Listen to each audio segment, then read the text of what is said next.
نماز کی اہمیت۔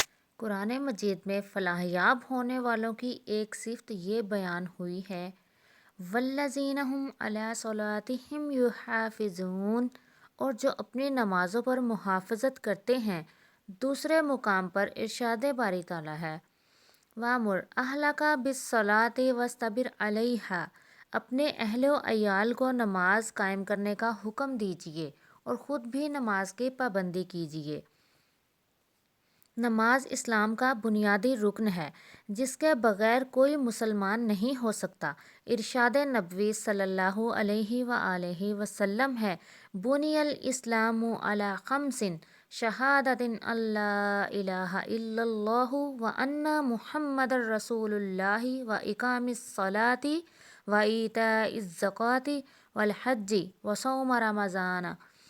اسلام کی بنیاد 5 چیزوں پر ہے: گواہی دینا کہ اللہ کے سوا کوئی معبود برحق نہیں اور بلا شبہ محمد صلی اللہ علیہ وآلہ وسلم اللہ کے رسول ہیں، نماز قائم کرنا، زکوٰۃ ادا کرنا، حج کرنا اور رمضان کے روزے رکھنا۔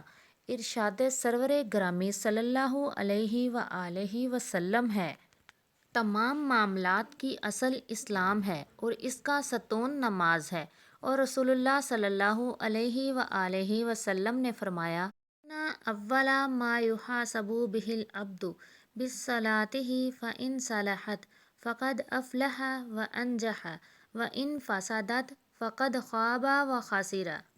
بلا شبہ قیامت کے دن سب سے پہلے بندے سے اس کی نماز کا حساب ہوگا۔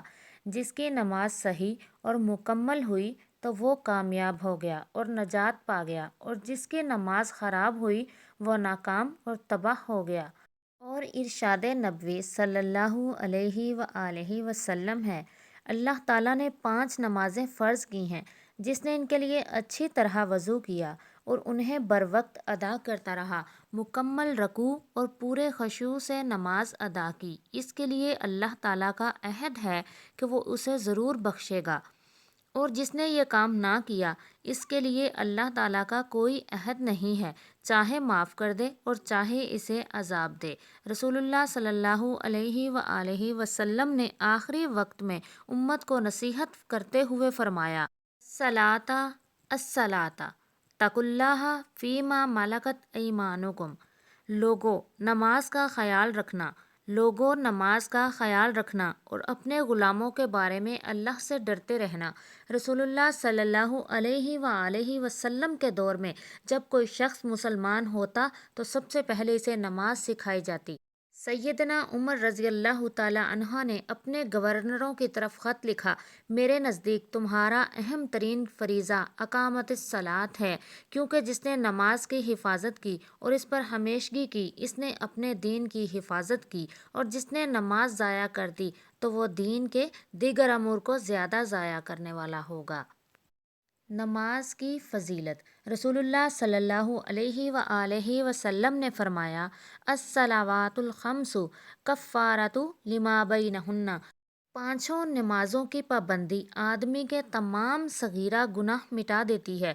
رسول اللہ صلی اللہ علیہ وآلہ وسلم نے اپنے صحابہ سے پوچھا تم میں سے جس کے دروازے پر نہر ہو اور وہ اس میں روزانہ 5 مرتبہ نہائے تو کیا اس کے جسم پر کوئی میل رہ سکتی ہے؟ صحابہ کرام رضی اللہ تعالی عنہم نے عرض کی ذرا بھی میل نہیں رہ سکتی، تو آپ صلی اللہ علیہ وآلہ وسلم نے فرمایا ایسے ہی 5 نمازیں ہیں، ان کے ذریعے اللہ گناہوں کو مٹا دیتا ہے۔ بے نماز کا حکم۔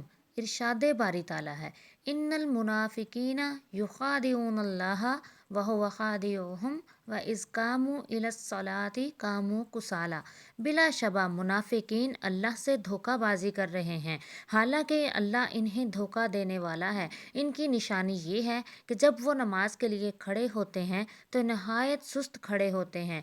سورۃ توبہ میں ہے فَاقْتُلُوا الْمُشْرِكِينَ حَيْثُ وَجَدتُّمُوهُمْ وَخُذُوهُمْ وَاحْصُرُوهُمْ وَاقْعُدُوا لَهُمْ كُلَّ مَرْصَدٍ فَإِن تَابُوا وَأَقَامُوا الصَّلَاةَ وَآتُوا الزَّكَاةَ فَخَلُّوا سَبِيلَهُمْ۔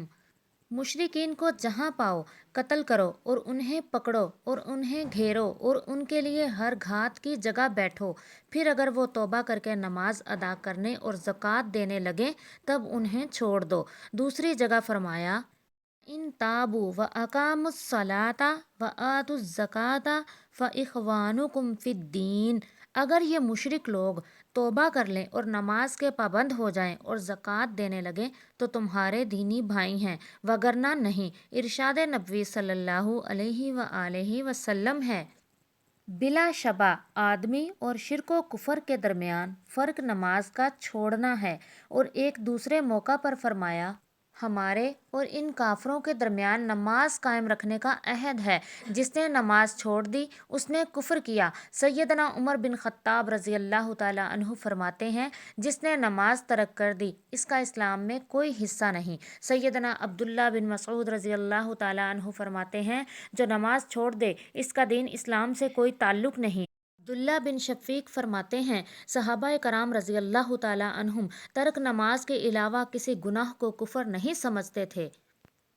بے نماز کا انجام، اللہ تعالیٰ فرماتے ہیں، فَخَلَفَ مِن بَعْدِهِمْ خَلْفٌ أَضَاعُوا الصَّلَاةَ وَاتَّبَعُوا الشَّهَوَاتِ فَسَوْفَ يَلْقَوْنَ غَيًّا، پھر ان نبیوں کے بعد نالائق لوگ ان کے جانشین بنے جنہوں نے نماز ضائع کی اور خواہشات کے پیچھے لگ گئے، وہ عنقریب اس گمراہی کے انجام سے دوچار ہوں گے۔ رسول اللہ صلی اللہ علیہ وآلہ وسلم نے نماز کا ذکر کرتے ہوئے فرمایا، جس نے نمازوں کی حفاظت کی قیامت کے دن یہ نماز اس کے لیے نور و دلیل اور نجات کا سبب ہوگی، اور جس نے اس کی حفاظت نہ کی اس کے لیے قیامت کے دن کوئی چیز دلیل، نور اور نجات کا سبب نہیں ہوگی، اور وہ شخص قارون، حامان، فرعون اور ابی بن حلف کے ساتھ ہوگا۔ جنتی لوگ جہنم میں جانے والے اپنے دوستوں سے جہنم میں جانے کا سبب پوچھیں گے تو وہ جواباً کہیں گے، قالوا لم نکن من المصلین، جہنمی کہیں گے کہ ہم نماز نہیں ادا کرتے تھے۔